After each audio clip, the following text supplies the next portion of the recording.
Bom dia, bom dia para você. Café com palavra mais uma manhã, como você está? Eu espero que você esteja bem, que Deus possa estar guiando teus passos nessa manhã de quarta-feira, que o Espírito Santo coordene os seus pensamentos, sua mente, o seu falar, o seu caminhar, o seu desenvolver desse dia chamado hoje. Que Deus possa nos dar graça, nos dar plenitude, nos dar ensinamento, nos dar paz, nos dar prosperidade naquilo que tocarmos, falar conosco e que nós possamos ouvir a sua voz, que nós possamos entender o que o Senhor está querendo conosco, que nós possamos entender o nosso caminho, contemplar a nossa trajetória, vencer os nossos obstáculos, que Deus possa nos dar a maior certeza de estarmos no caminho certo nesse dia e que hoje a gente possa ter essa certeza designada por Deus de que somos filhos, de que temos um pai, de que temos um cuidado, de que não somos órfãos, de que estamos guardados, gerados por Ele, que estamos sendo preservados diante das adversidades e que Ele nos preserva de todas as angústias, de todas as tristezas, tribulações. A palavra do Senhor vai dizer que no mundo nós teríamos aflições. Jesus falou, no mundo vós tereis aflições, mas tende bom ânimo, eu venci o mundo. Jesus venceu o mundo, nos dando a certeza que Ele estará conosco para que nós vençamos as tribulações, as aflições que se achegarem a nós.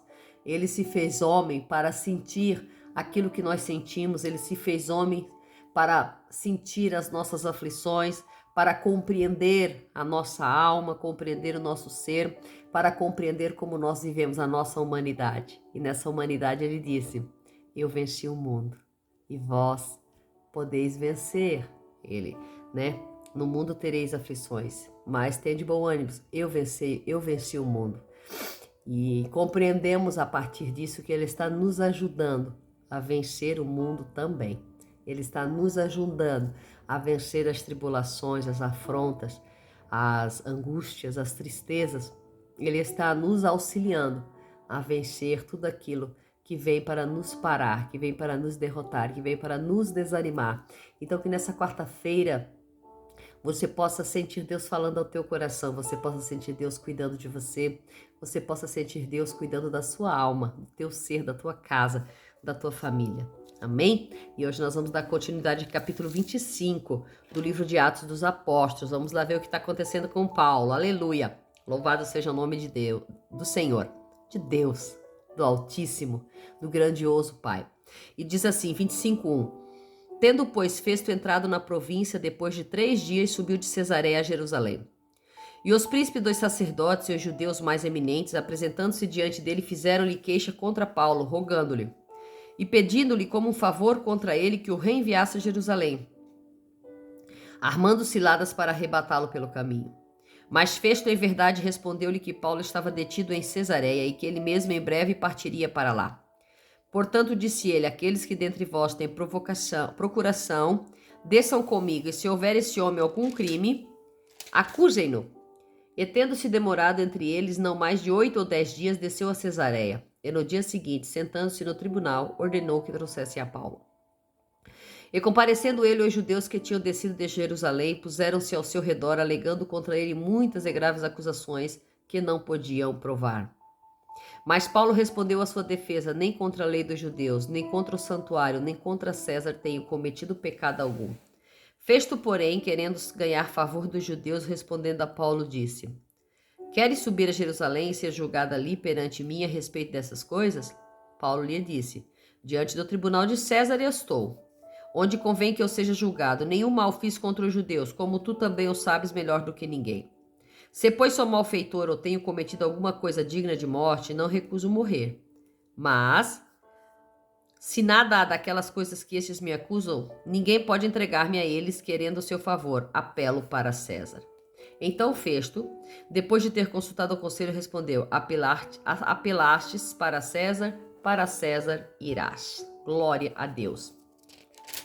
Vamos ver nessa trajetória do dia de hoje que Paulo continua preso. Faz 2 anos que ele está preso. Festo toma o poder no lugar de Félix.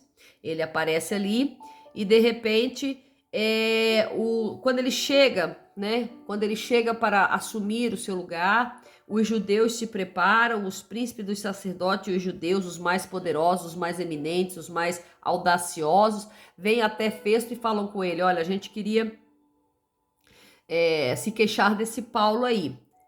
A gente está pedindo que o senhor o reenvie a Jerusalém. E o que eles queriam era armar ciladas para pegar a Paulo no caminho, para matar a Paulo no caminho. Então Festo disse: se vocês têm procuração, vão comigo até onde ele está. Ele está em Cesareia e venham comigo acusá-lo. E então eles pegam e vão e acusam Paulo e fazem toda aquela trajetória. E Paulo continua preso ali. Já faz 2 anos que Paulo está preso, né?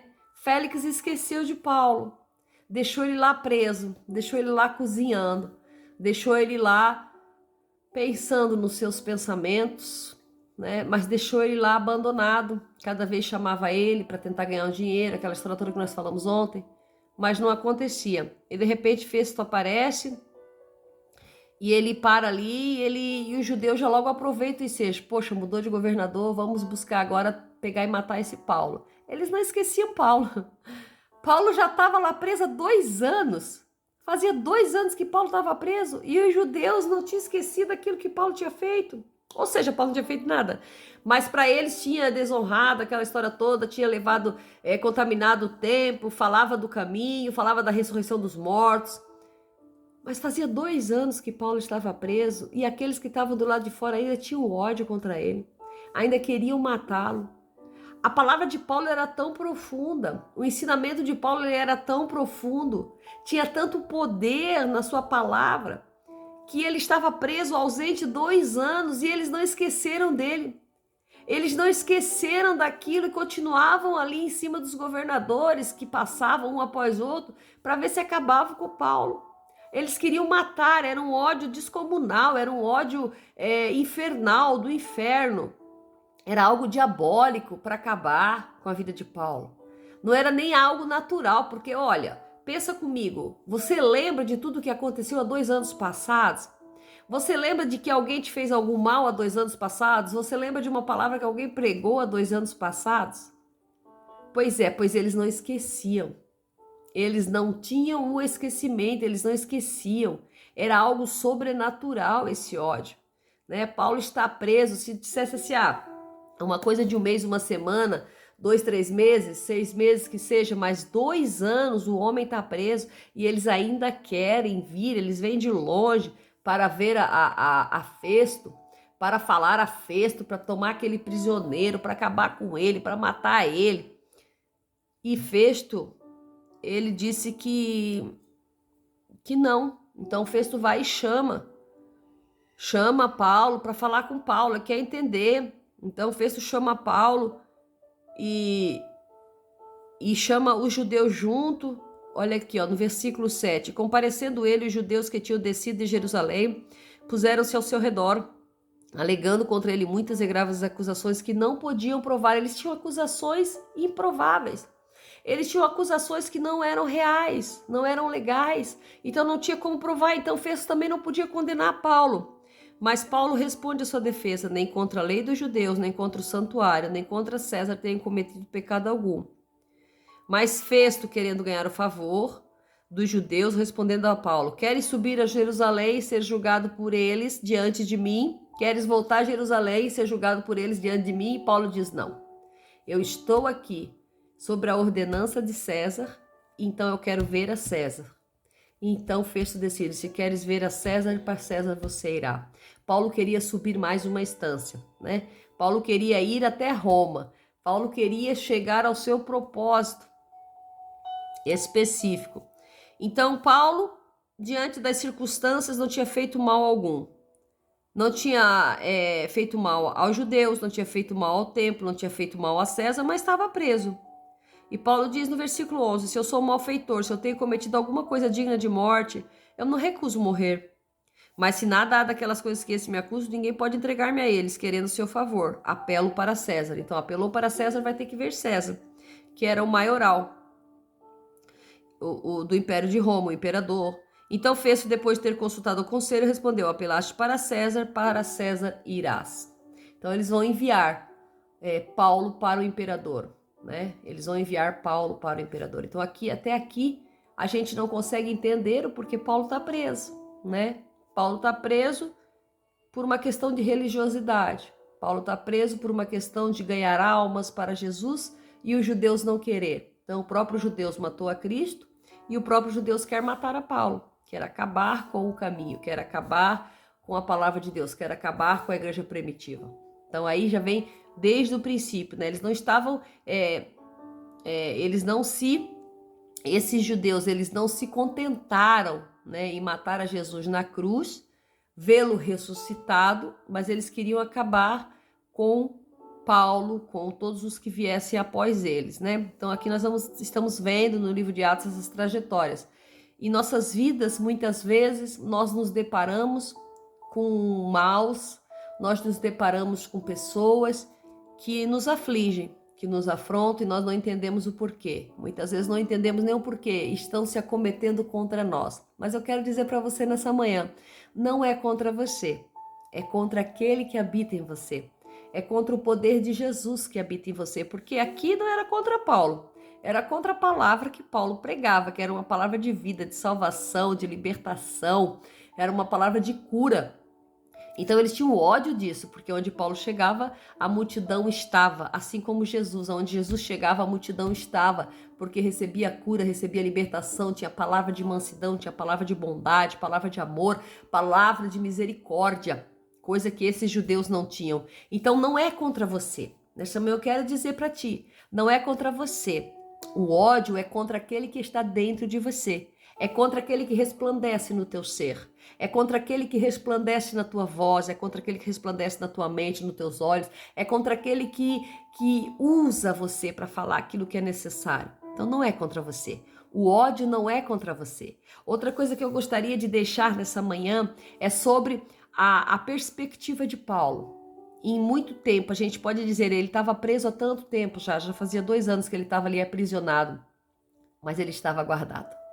Ele estava protegido, porque se ele saísse dessa proteção, eles o matariam e não era o tempo. Não era o tempo da morte, não era o tempo de partir, ainda havia missão, mesmo dentro da prisão havia missão.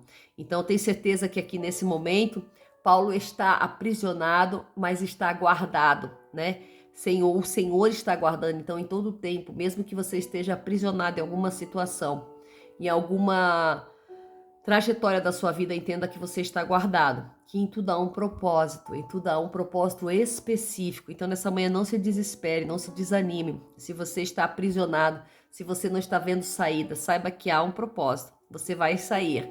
O Senhor está te guardando aí onde você está. O Senhor está propositalmente te guardando das armadilhas, das ciladas que se preparam nos caminhos, que se preparam nas jornadas, que se preparam nas trajetórias. Paulo poderia achar que indo para Jerusalém, ele poderia encontrar uma expectativa, uma esperança, uma saída, mas não. Eles planejavam, eles queriam tirar Paulo da prisão, não era para que ele saísse para Jerusalém, para ser julgado em Jerusalém. Eles queriam matá-lo no caminho, né? Queriam arrebatá-lo, diz aqui a palavra.